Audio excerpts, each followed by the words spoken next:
नमस्ते और स्वागत है। आज हम लीगल हिस्ट्री के एक ऐसे लैंडमार्क केस की गहराइयों में उतर रहे हैं जिसने इंडस्ट्रियल लॉ की दिशा को आप कह सकती हैं हमेशा के लिए बदल दिया। बिल्कुल। हमारे पास इस केस से जुड़े कुछ सोर्सेज हैं, जजमेंट के एक्सर्प्ट्स और कुछ डिटेल्ड एनालिसिस नोट्स। जी। केस है Greaves Cotton and company limited versus their workmen, 1964 का सुप्रीम कोर्ट का एक सेमिनल जजमेंट। मामला 4 कंपनियों और उनके कर्मचारियों के बीच वेजेस, डियरनेस अलाउंस और ग्रेचुइटी पर हुए एक बड़े विवाद का है। बिल्कुल। तो आज हमारा मिशन सिर्फ इस केस को समझना नहीं है, बल्कि इसके जरिए सुप्रीम कोर्ट की सोच को डिकोड करना है। राइट। कैसे अदालतें कंपनियों की फाइनेंशियल हेल्थ और कर्मचारियों की बेसिक नीड्स के बीच एक बैलेंस बनाती हैं। तो चलिए इसे अनपैक करते हैं। Absolutely. Or what makes this case fascinating, as the sources clearly point out, is that the company's financial capacity was never in question. वो financially rock solid थी। अच्छा। Judgment में साफ-साफ लिखा है, there was no serious dispute before the tribunal as to the financial capacity of the companies. तो इससे ये लड़ाई पैसों की कमी की नहीं, बल्कि pure legal principles की बन गई, which makes it a textbook case for understanding the industry-cum-region formula. Right. तो let's start with that core principle. ये इंडस्ट्री कम रीजन फॉर्मूला आखिर है क्या? सुनने में थोड़ा कॉम्प्लेक्स लगता है। हाँ, तो इसे थोड़ा ब्रेक डाउन करते हैं। देखिए, ये वेज फिक्सेशन का एक फंडामेंटल डॉक्ट्रिन है। बेसिकली जब कोई इंडस्ट्रियल ट्राइब्यूनल किसी कंपनी में वेजेस डिसाइड करती है, तो उसे 2 मेन फैक्टर्स को देखना होता है। ओके। पहला है इंडस्ट्री, मतलब उस पर्टिकुलर रीजन में उसी लाइन ऑफ बिजनेस की दूसरी कंपनियां अपने कर्मचारियों को क्या पे कर रही हैं। ठीक है। और दूसरा है रीजन, मतलब उस ज्योग्राफिकल एरिया में मौजूद दूसरी बड़ी कंपनियां, भले वो किसी भी इंडस्ट्री की हो, वो क्या पे कर रही हैं। So it's a 2-pronged test. Okay, so it's about being fair not just within your industry but also within your locality. Sources में 2 पुराने केसेस का जिक्र है, हिंदुस्तान मोटर्स और फ्रेंच मोटर कार कंपनी, जिन्होंने इस फॉर्मूला को shape किया। हाँ। इनमें की डिफरेंस क्या था? Excellent question. Justice K. N.. Vanshu ने अपने जजमेंट में इन दोनों केसेस को एक रेफरेंस पॉइंट बनाया। Workman of Hindustan Motors case में कोर्ट ने इंडस्ट्री कंपोनेंट पर ज्यादा जोर दिया। कोर्ट का लॉजिक बड़ा सिंपल था कि जहां एक ही रीजन में एक जैसी कई कंपनियां हो, वहां वेज स्किल्स में यूनिफॉर्मिटी होनी चाहिए। राइट। उनके एग्जैक्ट वर्ड्स थे, it was ordinarily desirable to have as much uniformity as possible, as this puts similar industries more or less on an equal footing in their production struggle. Essentially to create a level playing field. Exactly. ताकि कोई एक company कम wages देकर unfair advantage न ले सके। Makes sense. तो फिर French motor car case ने रीजन एस्पेक्ट को क्यों इंपॉर्टेंस दी? Because वो मामला क्लरिकल और सबऑर्डिनेट स्टाफ का था, और कोर्ट ने बड़ी प्रैक्टिकल बात कही। उन्होंने ऑब्जर्व किया कि एक क्लर्क का काम, चाहे वो कार कंपनी में हो, टेक्सटाइल मिल में हो या फाइनेंस फर्म में हो, मोर और लेस सिमिलर होता है। बिल्कुल, द स्किल्स आर ट्रांसफरेबल। इसलिए क्लरिकल स्टाफ के लिए रीजन की दूसरी बड़ी कंपनियों से कंपैरिजन करना ज्यादा लॉजिकल है, इरेस्पेक्टिव ऑफ देयर इंडस्ट्री। अच्छा। कोर्ट ने कहा, it may be possible to take into account even those concerns which are engaged in different lines of business. So the formula isn't rigid, it's flexible and depends on the specific job profile being considered. तो Greaves Cotton के case में जहां मामला clerical staff का था, court ने जाहिर reason formula को अपहोल्ड किया होगा। एग्जैक्टली। और सुप्रीम कोर्ट ने ट्राइब्यूनल के इस डिसीजन को सही ठहराते हुए 2 मजबूत कारण दिए। क्या थे वो? पहला, as the judgment states, in the first place these 4 companies are not engaged in the same line of industry. एक मैन्युफैक्चरिंग में थी, एक डिस्ट्रीब्यूशन में। Right. And the main company, Greaves Cotton, was essentially an investment and finance company. So, an industry comparison was difficult. और दूसरा reason? दूसरा, क्योंकि clerical staff का काम यूनिवर्सल होता है, तो बॉम्बे रीजन की दूसरी बड़ी एंड प्रॉस्परस फर्म से कंपैरिजन करना बिल्कुल फेयर था। ओके, यहाँ तक तो लॉजिक स्ट्रेट है, but here's where it gets really interesting. Companies यानी अपेलेंट्स ने एक और आर्ग्यूमेंट पेश किया, टोटल वेज पैकेट का। हाँ। उन्होंने कहा कि ट्रिब्यूनल ने बेसिक वेज और डीएनएस अलाउंस को मिलाकर जो टोटल पे पैकेट बनता है, उस पर तो गौर ही नहीं किया। ये तो एक बड़ी चूक लगती है। It was a very sharp legal argument, और सुप्रीम कोर्ट ने माना भी कि ये ट्राइब्यूनल से एक प्रोसीजरल लैप्स हुआ था, मतलब प्रक्रिया में एक चूक हुई थी। हाँ। यस, कोर्ट ने कहा It is true that the tribunal has not specifically considered what the total wage packet would be, as it should have done. They acknowledged the omission. लेकिन यहाँ कोर्ट ने substance over form का principal apply किया. Substance over form? मतलब court ने टेक्नैलिटी के बजाय actual result को देखा. Precisely. अदालत ने कागजी कार्यवाही के बजाय मामले के सार को देखा.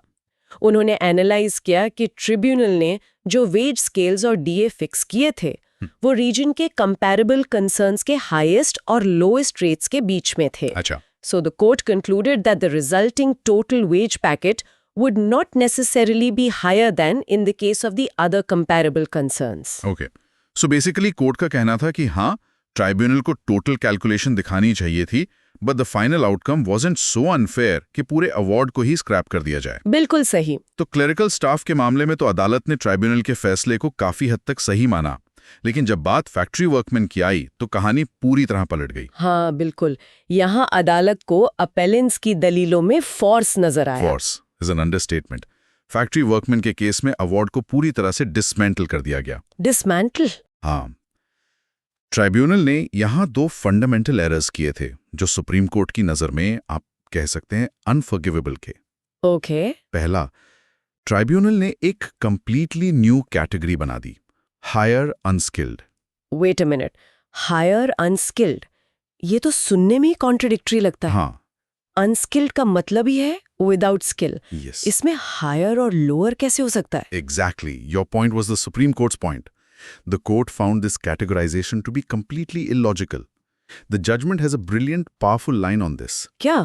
But there cannot be degrees of want of skill among the unskilled class. Wow. Court का कहना था कि ये तो थोड़ा मरा हुआ और ज्यादा मरा हुआ कहने जैसी बात हो गई. It's a binary state. Yes. You are either skilled or unskilled. This, in the court's view, was a clear case of judicial overreach by the tribunal. Wow.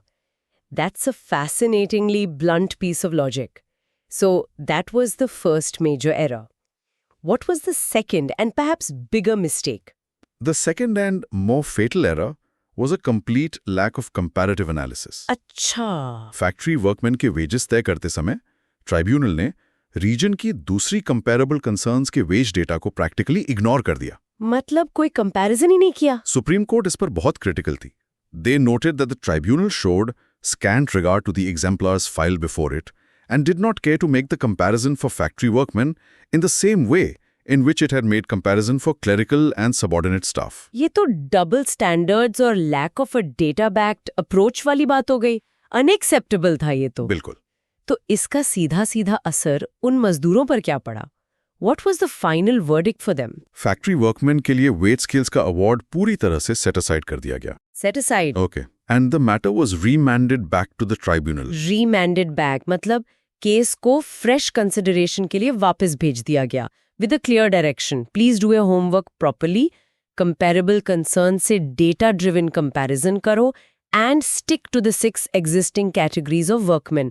Don't invent new ones. चलिए अब एक ऐसे point पर आते हैं जो इस case का सबसे प्रोग्रेसिव हिस्सा माना जाता है, डियरनेस अलाउंस यानी डीए. हाँ. ट्राइब्यूनल ने क्लेरिकल स्टाफ, सबऑर्डिनेट स्टाफ और फैक्ट्री वर्कमैन सबके लिए एक सेम स्केल पर डीए फिक्स कर दिया. 1964 के लिहाज से ये एक रेवोल्यूशनरी कदम लगता है. It was truly a landmark moment in Indian jurisprudence. और सुप्रीम कोर्ट ने इस प्रोग्रेसिव स्टेप को न सिर्फ अपहोल्ड किया बल्कि उसे एक मजबूत philosophical foundation दिया. To come when employees getting same wages should get the same dearness allowance irrespective of whether they're working as clerks or members of subordinate staff or factory workmen. और आगे? आगे वो कहते हैं, the pressure of high prices is the same on these various kinds of employees. That is a very powerful statement. ये तो कमाल की बात है. मतलब 1964 में ही अदालत कह रही थी कि महंगाई का असर, आर्थिक दबाव का अनुभव, क्लास या जॉब टाइटल पर डिपेंड नहीं करता. It's a universal human experience. Exactly. उस दौर के हिसाब से ये एक बहुत रैडिकल सोच नहीं थी. Immensely radical. कोर्ट ने इसे सिर्फ इकोनॉमिक टर्म्स में नहीं देखा बल्कि सोशल जस्टिस के लेंस से देखा. They went a step further and provided a social rational. वो क्या था? जजमेंट में लिखा है कि subordinate staff and factory workman these days are as keen to educate their children as clerical staff, and in the circumstances, there should be no difference in the amount of dearness allowance. This is a beautiful example of the law evolving with social realities. Court ने माना कि cost of living को neutralise करने की जरूरत सबके लिए बराबर है। बिल्कुल। फैसिनेटिंग। अब एक और लीगल डॉक्ट्रिन पर आते हैं जिस पर काफी बहस हुई, डॉक्ट्रिन ऑफ एडजस्टमेंट।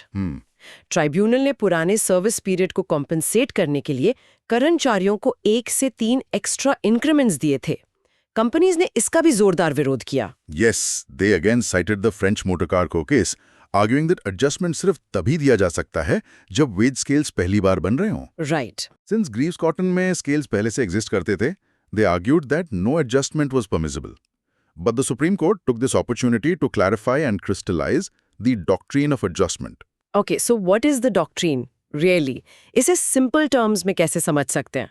आप इसे एक रेस में हैंडीकैप देने जैसा समझ सकते हैं। कोर्ट ने कहा, जनरल रूल यही है कि generally adjustments are granted when scales of wages are fixed for the first time. Okay, लेकिन कोर्ट ने एक इम्पॉर्टेंट एक्सेप्शन भी बताया। But there is nothing in law to prevent the industrial tribunal from granting adjustments even in a case where previously pay scales were in existence, but this has to be done sparingly. So what are the conditions for this exception? ये कब apply हो सकता है? The key condition is that the previous pay scales were unjustly low or had serious anomalies.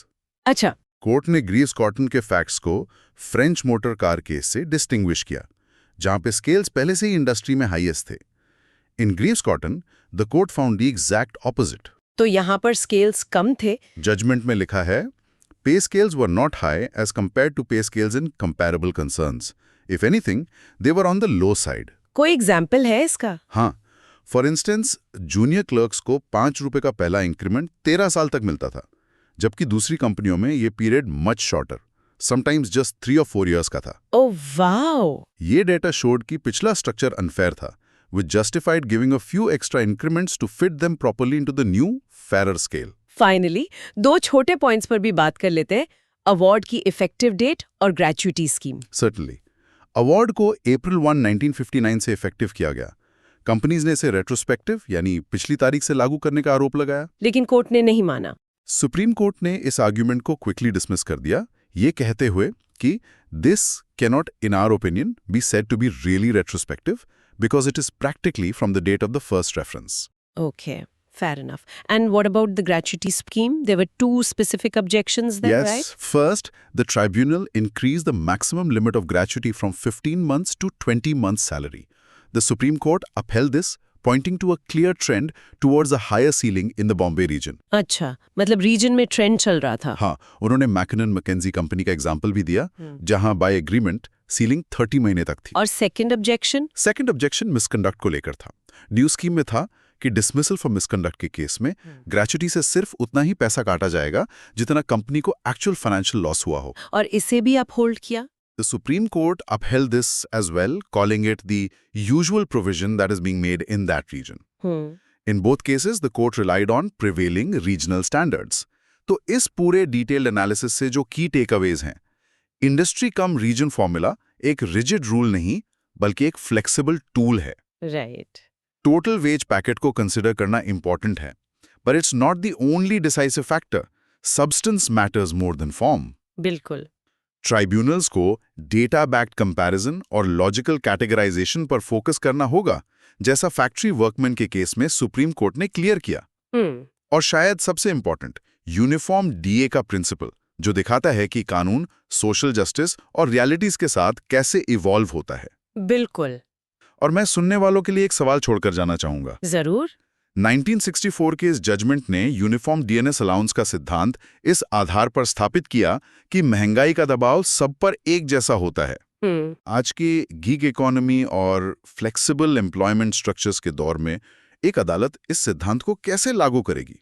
Interesting question. जहां लोग शायद एक जैसा काम तो कर रहे हैं, but their employment contracts are worlds apart.